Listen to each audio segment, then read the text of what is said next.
Here we are, the last episode of the first series. I apologize for the delay in releasing this last episode. It got to a point where working and writing my thesis was all I could do. I am happy to report that I have finished my master's degree and I was approved and I achieved what I was set to do. I have been selected for a PhD program with a scholarship at the prestigious University of Newcastle. I moved to this new city and I'm starting that now as a full-time scholar, having quit my job and becoming a full-time creative. A dream 20 years in the making.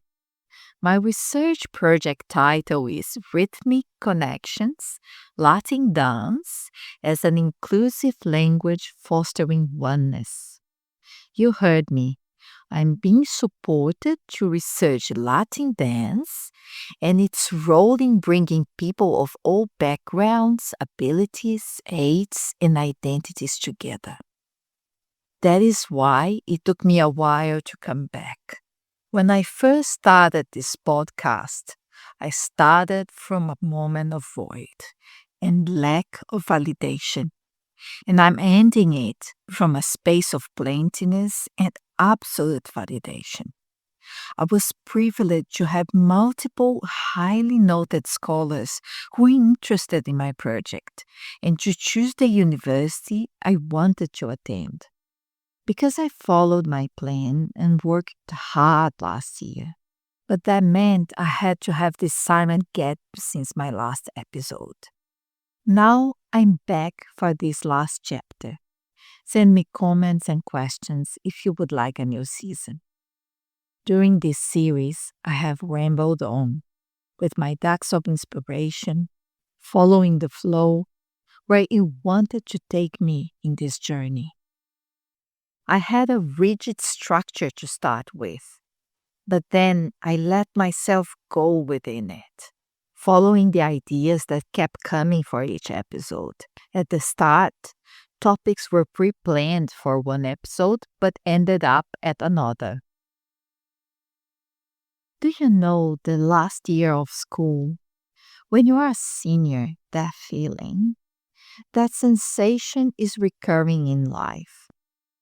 It may be becoming a senior in primary school, secondary school, university, at a job, at being part of a family or a group of friends, a course, or anything.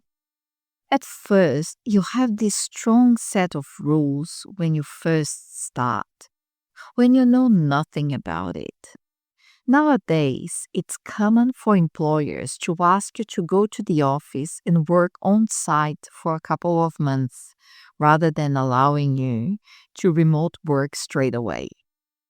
When you start something, you must abide by all the limitations, function within strict discipline, put your crayons away every time, come to class and have rigid homework routines.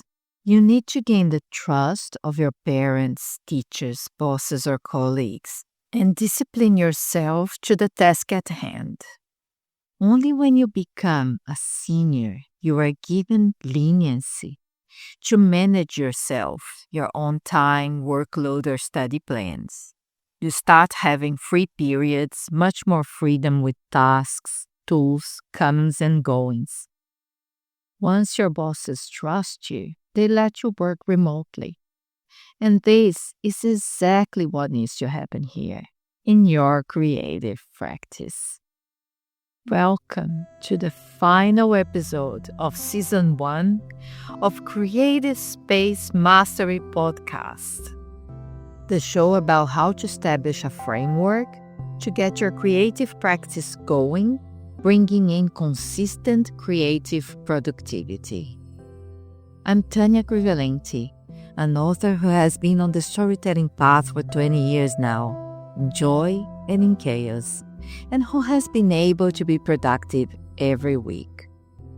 I invite artists and all types of creators out there to hear about a practical process, metaphors, and examples to achieve creative space mastery. At first, you are your own boss. You must be disciplined and rigid, strong until you create the habits. Teach your conscious and subconscious mind the joys of the creative process. You must put down a rigid set of rules, as we talked in the other episodes, and follow them flawlessly. Block down the time, turn off all the other communication during the time. Turn people away. Say no to dates. Yes, you heard me. No to dates during that time. Make creating your number one priority. Only during your creative time. But for those minutes when you're creating, being a creator becomes your whole world, and there is nothing beyond it. And that has to happen every time, consistently, over and over and over, until it is a habit so strong you do it without the rules, without a thought, instinctively, until your friends, like mine, start protecting it for you. And then, when you get to that point, when you can trust yourself and others, you will be able to relax the discipline. As I said before, I'm no longer afraid that the rabbit holes will suck my creative time away. When I know I want to create something, I'm able to turn off an amazing audiobook to come and record a new episode of my podcast. Once you find yourself following this framework, once you are locked into the discipline, you will find a strong peace and freedom within its gardens. It is designed to create a time and space where you can do anything about your creativity. Enjoy and use that freedom. The freedom to create bad drafts that can be anything. The safe space to risk, to explore, to be ugly, to be imperfect, to waste time, to look at the ceiling and do nothing. Often at work, especially before the pandemic, when very few of us experienced working from home, I found it hard to be able to stare at nothing and think. I felt like I was doing, well, nothing. But sometimes you need it to solve problems, find solutions, think. Just look at the ceiling and think things through. Working from home makes that much easier. Sometimes you need to look at the horizon and think about things for some time. And at work, if others look at you, you may feel silly or feel like you're being unproductive. When you create a protected space, you are free to stay motionless, staring into nothing, meditate for as long as you need, pondering about a point, chasing smoke, going in deep into something you wouldn't otherwise give yourself permission to do.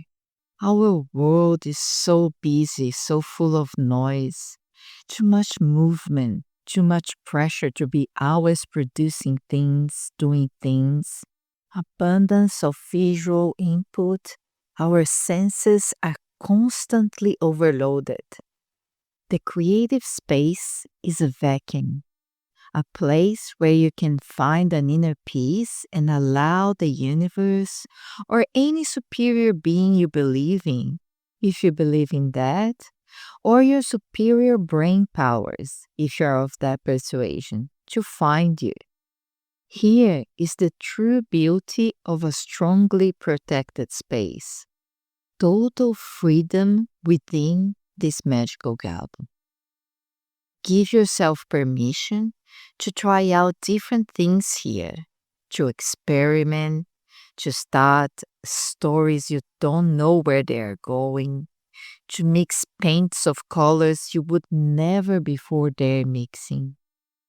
Blow on glass to make music, act bold parts you would never dare touch. use absurd materials to make sculptures, envision new shapes, create new formulas, change the world.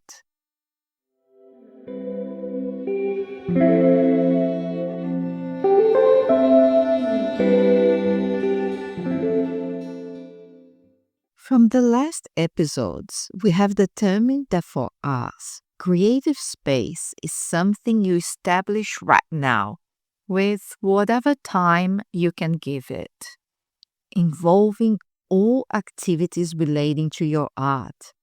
It is recurring, contractual, it is an imperfect process, and it is a protected space for inspiration to come through the middle. Today, the theme is finding the freedom of creativity within the structure of the protected creative framework. You can only create innovative things if you allow yourself the freedom within the process. But that can only happen if you are rigid with the protection of that same process. It's the discipline of the scaffolding around it that will create the empty space in the middle for creativity to flow. I think the space in the middle will allow your creativity to do whatever it wants to do. Don't try to be too regimented with goals and outcomes.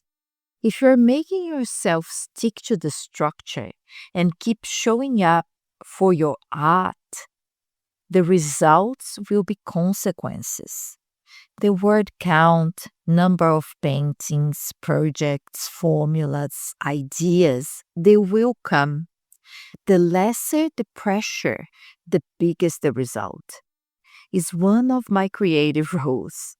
For example, I don't need to make myself write 3,000 words. I give myself a creative day per week. That's my time for writing and creating. This idea makes me so happy that I breathe better knowing that I have that time. My mind relaxes knowing that I will have the time to elaborate the ideas that are brewing all week long. I take note of what keeps coming through the week. On that day, I'm free to pursue what during the week became important to my ducks of inspiration. I have deadlines I follow, but at the beginning of the journey, the most important thing is just establishing the routine and discipline, not counting the words. Some days I can come out with 500 words and others with 5,000. But some days I can create a structure for a book, or have a breakthrough idea on a project, or make important contacts. As we've seen, it's all valid. Correcting and editing, rewriting, promoting, or thinking are all activities that count as part of the process. And which project you must work on, that also doesn't matter as much. On occasion, you have to escape the freedom too in order to achieve the bigger goal. While I was writing my master's thesis, I had to be super focused. It was difficult because part of me wanted to work on other projects such as my fiction or my creative practice book. But that was what enabled me to create my current creative life. I sacrificed 1 year of freedom to create a new life of creative possibilities. I have now a 4-year scholarship for my PhD. I have no illusions that this will be a walk in the park. Not one person I spoke to said that doing a PhD is an easy thing to do. But I have always worked hard, and in this case, I know it is aligned, in sync with my creative desires. I am passionate about the theme, and I am keen to work hard for this. And I know it is in the same direction of what I want to write about for my creative projects. One world feeding energy, ideas, and inspiration to the other. I was grateful for my corporate work, for providing me with a way to support myself and my creative life, but it wasn't as synced creatively and didn't give me as much energy and inspiration. I worked almost with no breaks last year to get me to this point, but it was worth it. When I asked myself how I got here and found this wonderful plan, I remember my weird voices, like that one that spoke to me on the radio way back when and said to me that writing was my gift supreme. A few years ago in a dream, it told me, study philosophy. And you know what a PhD is? It's a doctor in philosophy. And I'm going to write my thesis reading through philosophy of language tests. Because Latin dance is a language without words, following the big picture, the weird voices, the framework, and finding the rules and the freedom, deciding critically when they are the right thing for your life, like an adult, choosing what is right for you at each time. It's where you thrive in your creative practice.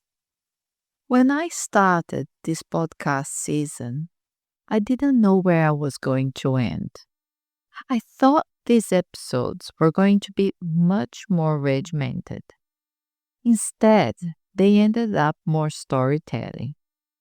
My hope is that they are good contributions. I can say that it takes me much more courage to stand here opening up my life like this than to stand naked at the opera house. But that's another story for another season. One day, my mission came up to me and told me it was going verbal. Up to that point, it had been written, it had been danced. I have been on stage hundreds of times. I have soloed under the spotlight, looked into the eyes of blinding lights, and have been able to perform no matter what.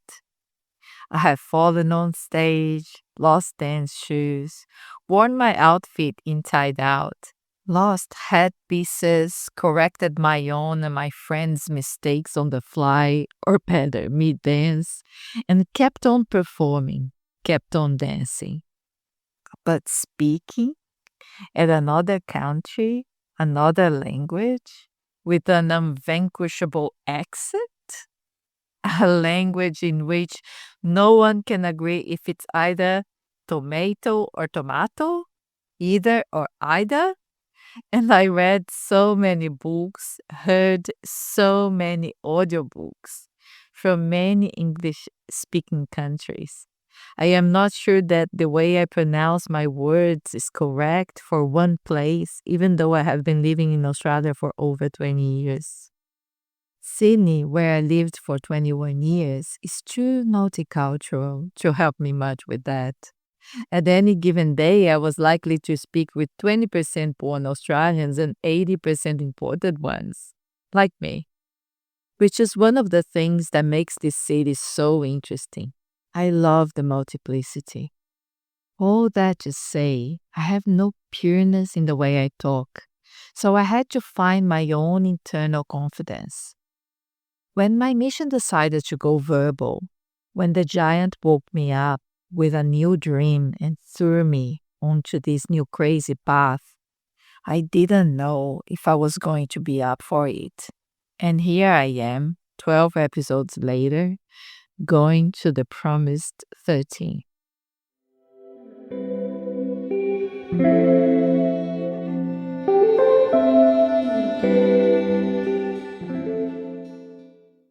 What will you do with the freedom you find inside your framework? You must honor the ideas, the inspiration, the genius that comes to you. They are your duty to yourself and whatever sends you those. I have to tell you the truth. Having stories inside you, untold stories that can change the world, hurt. I'm not saying this because I think I am special. I'm saying this because I think anyone who's willing to put on the mantle of being creative is. As Liz Gilbert explains in her book Big Magic, a vessel. We are not genius. Genius inhabits us for a little bit, sometimes, if we are willing, if we do the work. I have genius in me. I have at least one important story inside me. It needs to be completed, and this is why I do all this podcasts, blogging, the academia, the writing. It is why I keep going. I'll do whatever it takes to create the life that allows me to write these stories. Now, look how inspiration works in a funny way. I could have gone into a master and PhD in creative writing or literature, but then I would be going on a should type of path, not following my ducks of inspiration.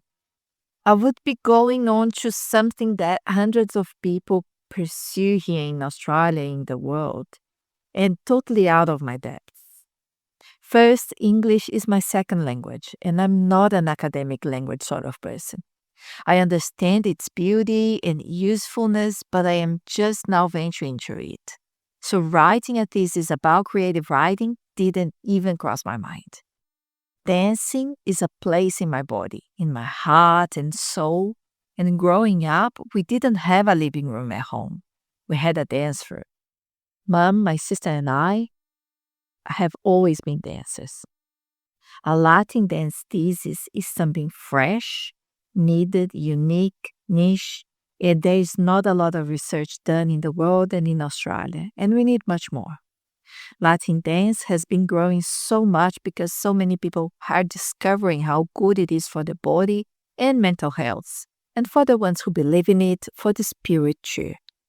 I am a specialist in the field. I have inside knowledge. I have 20 years of field experience. I have a perspective that few people will have.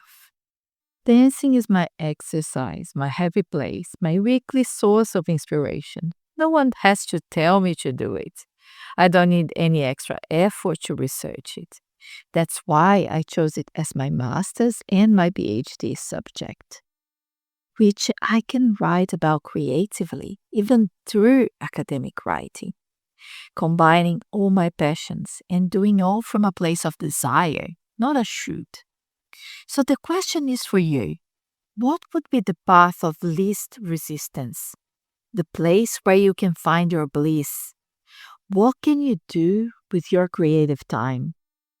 To give a very simple example, even outside of dancing, when I'm feeling down, if I think of spending a morning writing on my tablet at my favorite cafe near my house, my heart relaxes and fills with joy. What does that for you? What is your happy place? Use that during your creative time. Plan escapes. Throw yourself into anything that feels like total freedom within this time you have created for yourself. There is nothing like to give yourself permission to write anything, paint anything, sculpt anything. Allow yourself to write that sex scene that you always wanted to get your hands dirty, to rip fabrics, to create new worlds, create villains, terrible characters, monsters even. You can do anything that doesn't hurt other people. This is your protected space. This is what the creative time is for. This is not a time to do what people think is right for you, but a time to do what you think is a bliss.